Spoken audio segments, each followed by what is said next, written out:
오늘 우리가 찬양했죠. 이전의 세상 나 기뻤어도 지금의 내 기쁨은 누구라고요? 오직 예수. 예, 이 오직 예수님께 가까이 가는 방법이 뭘까요? 예수님께 가까이 가는 방법 뭘 것 같아요? 여러분, 예수님께 가까이 가는 방법은 회개예요. 우리가 회개를 하면 주님 앞에 더 가까이 나아갈 수 있습니다. 성경은 우리에게 복이 무엇인지를 가르쳐주고 그리고 그 복의 수요자가 누구인지를 가르쳐줍니다. 우리가 생각하는 복과 성경이 말하는 복은 좀 다를 수 있어요. 복의 수요자가 누구인지 확실히 아는 자는 은혜를 알고 감사합니다. 그러니까 성경에서 말하는 그 복의 수요자가 누구인지 확실히 아는 자는 은혜를 알고 감사하게 됩니다. 여러분, 간혹 보면은 이런 사람들이 있어요. 부모가 내게 해준 게 뭐가 있어?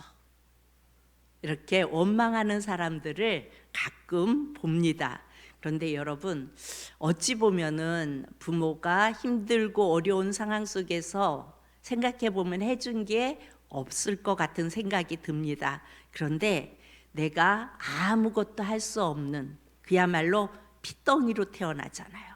그렇게 태어나서 지금까지 내가 자랐다면 자랄 수 있도록 돌보아준 손길이 있어요. 그렇죠?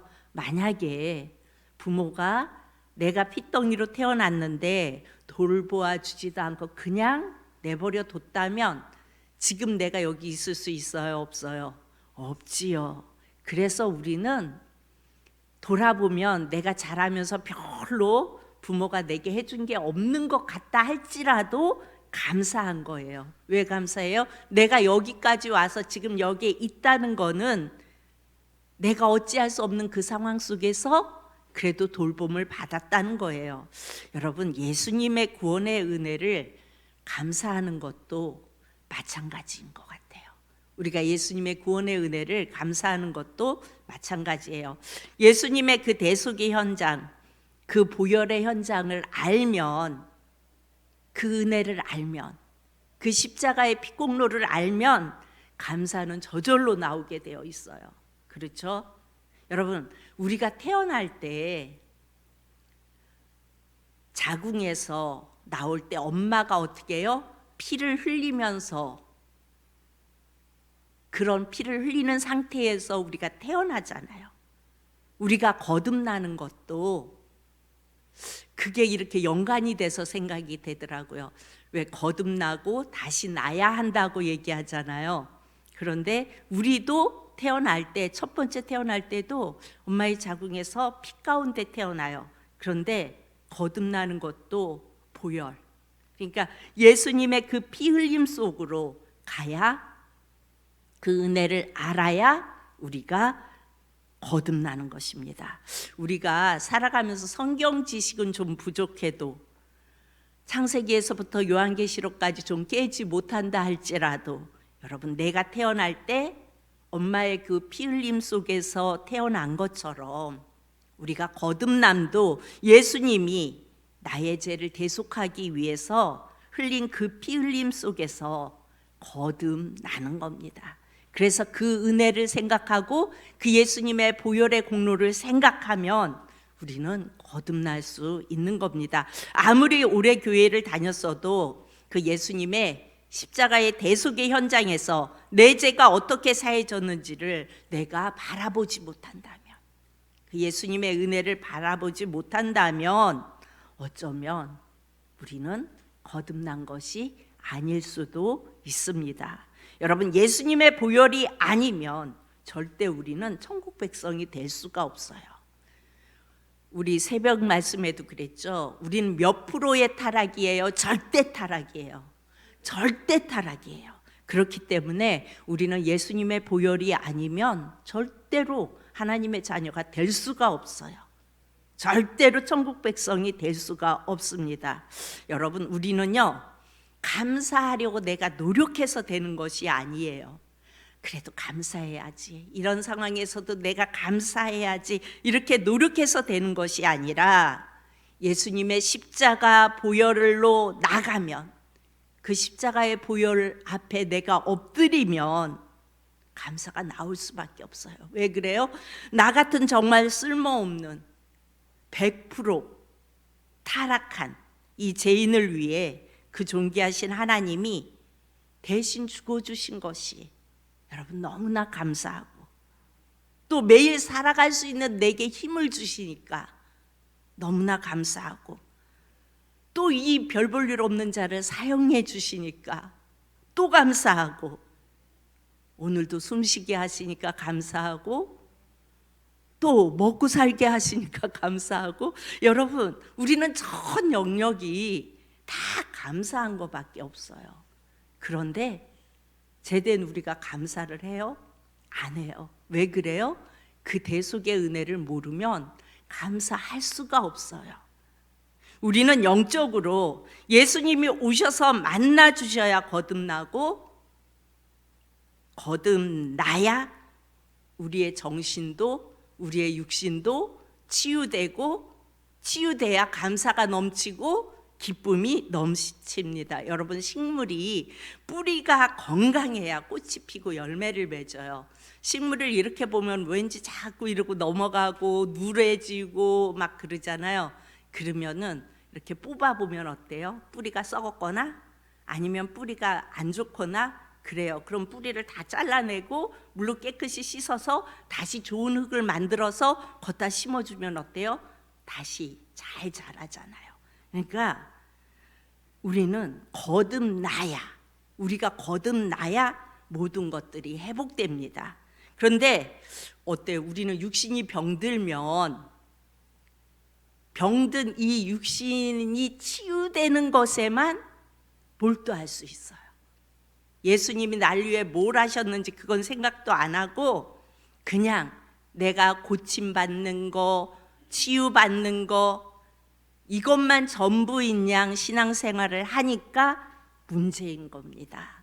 여러분, 육신이 고쳐지는 것에만 몰두하면 물론 육신을 고쳐줄 수도 있어요. 치유가 될 수도 있어요. 그런데 그렇게 거듭나지 않은 상태에서 치유 안 받으면 구원에서 떨어져 나갈 수도 있어요.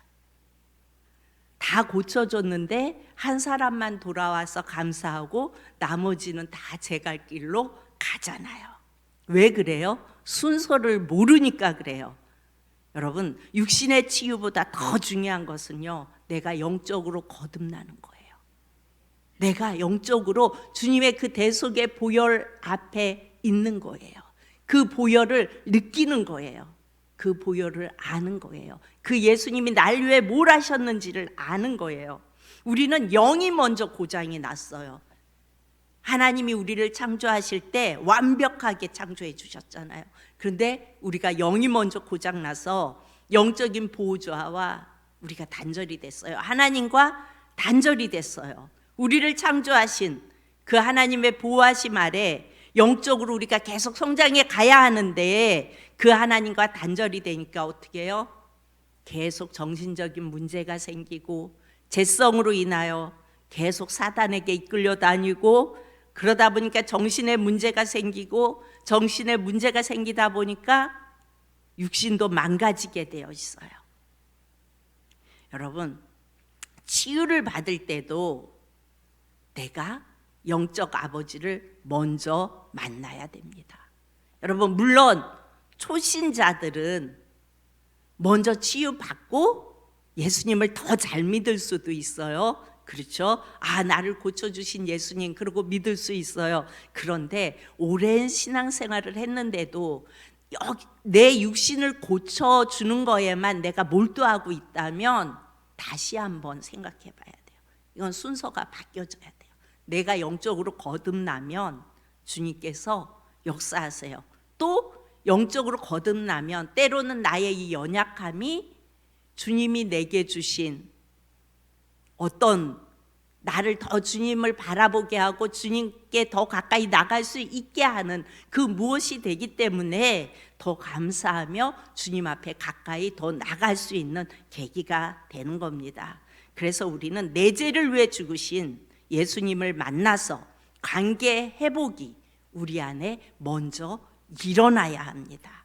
내가 가지고 있는 질병은 우선 무시하고 예수님과 관계 회복이 일어날 때까지 꾸준히 예배의 자리에 나오고, 그리고 예수님을 바라보고 그 예수님이 날 위해 무엇을 했는지 그 대속의 은혜를 자꾸 바라볼 때 주님이 나와 함께 하시고 그 주님의 사랑이 나와 함께 하실 때 우리는 회복의 역사가 일어나는 것입니다. 그래서 영적인 회복이 일어나면 여러분, 내 정신이 먼저 바뀌어요. 어떻게 바뀌어요? 긍정적으로 바뀌어요. 원망이 감사로 바뀌어요. 그래서 감사가 충만해지고 또 사랑으로 회복되는 단계가 됩니다. 그러면 정신적인 문제로 온 그런 육신의 질병은요, 저절로 회복이 돼요. 물론 세월이 흘러서 오래 사용해서 아픈 것도 있죠. 그거는 어디 가면 해결돼요? 예수님 앞에 가면 해결돼요. 그렇죠? 그건 어쩔 수 없잖아요. 많이 써가지고 달아서 아픈 거를, 그건 어쩔 수 없어요. 물론 하나님이 또 고쳐주실 수도 있어요, 하나님이. 그런데 그런 건 그냥 지고 가야 하는 것 같아요, 제가 보건대. 그렇지만 여러분, 정신적으로 온 거는요, 하나님 만나면, 거듭나면 치유됩니다. 그래서 믿음의 사람들은요, 드러난 어떤 내 삶의 어떤 현상, 지금 내게 온 그 문제에 염려하지 말고 주님을 계속 쳐다보면서 가면 다 회복되어지게 되어 있고요, 문제가 회복되어질 수 있도록 하나님이 이끄십니다. 자, 오늘 말씀에 복과 저주에 대해서 말씀하고 있어요. 복과 저주. 우리는 복이 어떻게 오는지, 그리고 저주가 어떻게 오는지 알아야 합니다. 지금 이스라엘 자손이 모압 땅을 지나가려고 하자 모압이 이스라엘 200만이 지나가면, 이보다 더하다고 그러죠. 이 많은 이 사람들이 지나가면 자기네 땅이 초토화될 거라고 난리가 났어요.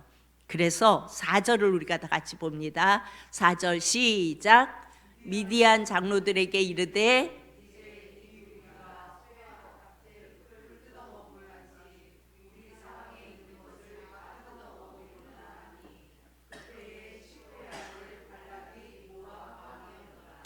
아멘. 이스라엘이 지나가면 그야말로 메뚜기가 지나간 것처럼 초토화될 거라는 겁니다. 이 모압의 왕이 발락이었어요. 5절을 봅니다. 5절 시작. 그가 사신을 부올의 아들 발람의 고향인 강가 부돌에 보내어 발람을 부르게 하여 이르되 보라, 한 민족이 애굽에서 나왔는데 그들이 지면에 덮여서 우리 맞은편에 거주하였고. 이 발람은 모압의 무당입니다. 하나님의 선지자가 아니에요. 하나님의 뜻을, 하나님은요 무당도 사용하세요. 이 발람은 모압의 무당입니다. 보통 발람을 선지자라고 말하는데 모압 땅에 있는 무당이에요. 신접을 해서 말하는 신접한 무당입니다. 지금 모압 왕 발락이 이 자기의 땅에 있는 무당인 발람에게 한 민족이 애굽에서 나왔대요. 이 한 민족이 누구예요? 이스라엘. 이들이 애굽에서 나와서 우리 근처까지 왔는데 이들에게 우리가 다 뜯어먹히게 되었다는 거예요. 그래서 6절을 봅니다. 우리보다 이들이 어떻대요? 강하니 청하건대 와서 나를 위하여 이 백성을 저주하라. 내가 혹 그들을 쳐서 이겨 이 땅에서 몰아내리라. 그대가 복을 비는 자는 복을 받고 저주하는 자는 저주를 받을 줄을 내가 알미니라. 그러니까 나를 위하여, 그러니까 발락을 위하여, 모압 왕인 발락을 위하여 이 백성 이스라엘을 저주하라고 말합니다. 여러분, 무당이 하는 짓이 저주의 사수를 펼치죠. 그래서 우리가 사극을 보고 그러면 어때요?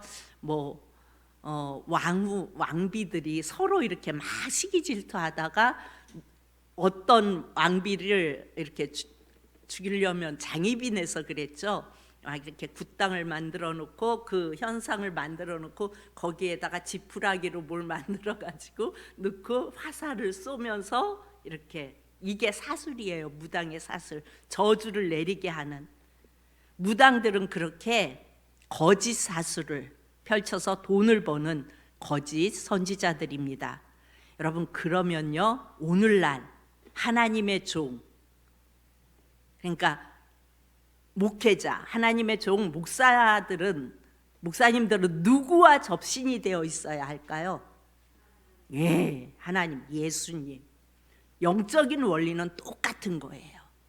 목사일지라도 예수님과 접신이 되어 있는 사람이 있고, 접신이라 그러니까 약간 그런데 그 예수의 영을 가지고 있는 사람이 있고요, 예수의 영과 상관없이 목회를 하는 분들도 있어요.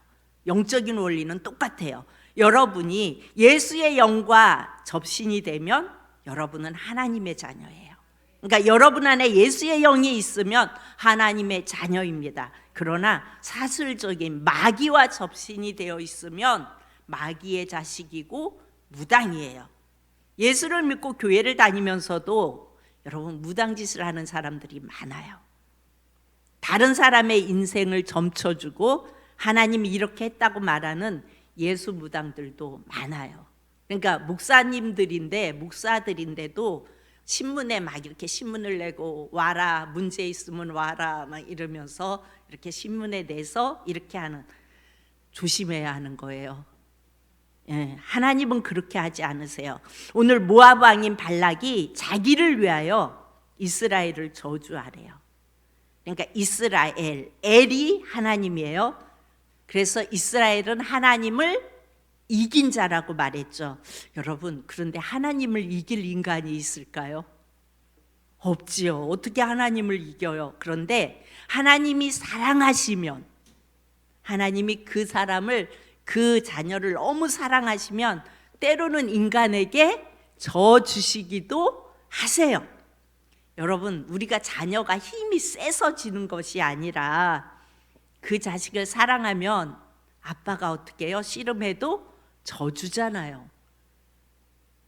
여러분, 아들의 영이 있는 자는, 그러니까 예수의 영이 있는 자는 하나님의 자녀이기 때문에 하나님이 그 자녀에게 웬만한 거는 다 맞춰주세요. 하나님의 영이 있는 자들은 웬만한 거는 다 이렇게 맞춰주시고 들어주시고, 이게 없어요 막 이러면 채워주시고, 우리 하나님이, 하나님의 자는 다 이렇게 해주세요. 그런데 지금 발람에게 이 백성 이스라엘, 하나님의 자녀이거든요. 이스라엘은 이 이스라엘을 저주해달라고 청탁을 하는 겁니다. 여기서 우리가 생각해 볼 것은, 그러면 이 모압의 무당인 발람이 저주한다고 하나님의 백성이 저주를 받을까요?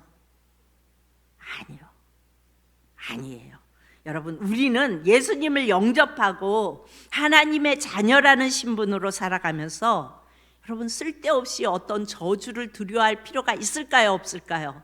없어요. 왜 없어요? 모든 저주를 예수님이 다 어디에서 해결하셨어요? 십자가 위에서 다 해결하셨어요. 그래서 하나님의 자녀들의 인생에는 여러분, 결코 저주가 없습니다. 그런데 이런 목사님들이 계시죠. 그러니까 가스라이팅을 해요. 이렇게 나에게 순종 안 하고 이렇게 하면 저주받아, 우리 교회에서 떠나가면 저주받아, 뭐 이렇게 하시는 분들도 많이 있어요. 가끔 이렇게 듣다 보면. 그런데 그 저주가 임할까요? 아니에요. 그렇게 말하는 분은 사단의 영을 받은 사람이에요. 그러니까 전혀 신경 쓰지 말고 거기에서는 빨리 나오는 게 수예요. 그리고 예수의 영이 있는 목회자 밑에서 지도를 받는 게 정말 축복된 겁니다. 여러분, 우리는요, 과거에 어떤 죄를 지었어도 우리가 회개하고, 아까 처음 시작하면서 말씀드렸죠. 예수님께 가까이 가는 방법이 뭐라고요? 회개하는 거라고요. 우리는 회개하면 할수록 예수님께 더 가까이 나아갈 수 있어요. 회개하고 예수님을 영접했다면 우리는 그로 인한 저주가 없어요. 예수님이 이미 다 해결해 주셨어요. 예수님의 십자가는요, 우리의 죄로 인해 오는 모든 저주를 다 예수님이 가져가셨어요. 그리고 십자가 위에서 다 해결하셨어요. 그래서 예수님은 죄로 인해 오는 모든 저주를 끌어안고 그 십자가에 달리신 겁니다. 그래서 우리는 그 대속의 은혜, 그 보혈, 그 십자가를 바라보고 그곳에서 예수님이 날 위해 뭘 하셨는지 늘 생각하며 그 은혜를 생각할 때 우리는 그 예수님의 은혜가 우리에게 흘러옵니다. 여러분, 죄를 지면요, 수치가 드러나게 되어 있어요. 우리가 어떤 죄를 범하면 수치가 드러나게 되어 있어요. 그런데 그 수치를 주님이 덮어주시면 넘어가요. 주님이 덮어주시면 넘어가고요, 주님이 드러내면 수치를 당할 수밖에 없어요. 여러분, 우리가 살아가면서 얼마나 많은 죄를 지어요. 그런데 그것을 그때마다 주님이 다 드러내시면 여러분, 우리가 어떻게 고개 들고 살아가겠어요? 근데 주님이 다 이렇게 숨겨주시고 다 하시고 이렇게 넘어가게 하시잖아요. 여러분, 우리가 주님이 안 되겠다 싶어서 확 드러내면요, 진짜 부끄러움을 당하잖아요. 그래서 우리는 혹시 자녀들이 무슨 잘못을 했을 때 우리가 용서해 주잖아요. 그냥 내가 용서해 주는 것이 아니라 예수님이 너를 용서해 주셨기에 용서가 된다고 이렇게 보혈의 신앙을 가르쳐야 합니다. 너가 이렇게 잘못했어. 그런데 예수님이 너를 용서하셨기에 엄마도 너를 용서해, 아빠도 너를 용서해, 이렇게 보혈의 신앙을 먼저 가르쳐 줄 수 있어야 합니다. 예수님이 너를 용서했기에 엄마도 용서한다. 그러니까 예수님께 회개해야 해라고 가르쳐 줄 수 있어야 합니다. 여러분, 주술적인 신앙은요, 그 보혈의 현장을 쳐다보지를 않아요. 그 보혈의 현장을 알지 못해요. 예수님이 날 위해서 뭘 했는지도 모르고요, 그 예수님을 생각하지도 않아요. 그러면서 그냥 잘 되게 해달라고, 병 낫게 해달라고, 시험 잘 보게 해달라고, 아파트값 올라가게 해달라고, 내가 주식을 몇 주 샀는데 그 주식이 팡팡 올라가게 해달라고. 여러분, 그렇게 기도하니까 응답이 안 되는 겁니다. 그럼 또 이렇게 말씀하실, 아닌데 나는 기도하면서 했는데 이번에 주식이 팍팍 올라갔는데, 이렇게 말할 분도 있어요. 물론 올라갈 수도 있어요. 그런데 내가 그 보혈의 주님을 모르는 상태에서 올라갔다면 그것은 환난이에요. 그것은 복이 될 수가 없어요. 하나님이 지불한 핏값을 모르는 자의 기도는요, 우리 주님이 응답할 의무가 없습니다. 그러나 예수님이 나의 저주의 죗값을 어떻게 가져가셨는지, 그렇다면 그 은혜에 감사하고 그 보혈 밑에 머무는 자는요, 뭔가 주님께 구할 때, 아니 생각만 해도 가장 좋은 곳으로 응답해 주십니다. 내가 주님께 구하지도 않았는데 그냥 생각만 했는데 하나님이 그걸 응답하시고 들어주시고 있게 하시고. 왜 그래요? 하나님의 자녀는 하나님이 책임지시기 때문에 그렇습니다. 우리는 예수 안에 있을 때 저주로부터 보호가 됩니다. 아멘. 교회는요, 죄인이 예수님을 만나서 저주가 넘어가도록 하나님이 그렇게 교회를 세우셨어요. 그렇기 때문에 여러분, 교회는 우리에게, 그러니까 성도 한 사람 한 사람에게 너무나 소중한 곳이에요. 소중한 공간이에요. 소중한 공동체예요. 그런데 그 교회에서 복음을 말하지 않고 예수님이 만나주시도록 이렇게 안내를 하지 않으면 그 교회는 잘못된 거예요. 거짓 선지자입니다. 여러분, 성경의 복은요, 하나님의 백성이 되면 저절로 오게 되어 있는 거예요. 저절로 따라오게 되어 있는 겁니다. 하나님의 백성을 저주하라고 발락이 그러니까 하나님이 발람에게 뭐라고 말씀하시냐면 12절을 봅니다. 12절 시작. 하나님이 발람에게 이르시되 너는 그들과 함께 가지도 말고 그 백성을 저주하지도 말라. 그들은 복을 받은 자들이니라. 여기서 복을 받은 자들, 이 복을 받은 자들이라는 것은요, 하나님의 자녀라는 거예요. 하나님의 것이라는 거예요. 그래서 네가 함부로 저주하지 말라는 거예요. 복은 하나님이 주시는 겁니다. 여러분, 저주는 하나님과 단절되면 오게 되어 있어요. 그런데 하나님과의 관계가 맺어져 있는 사람들에게는 저주가 오지 않아요.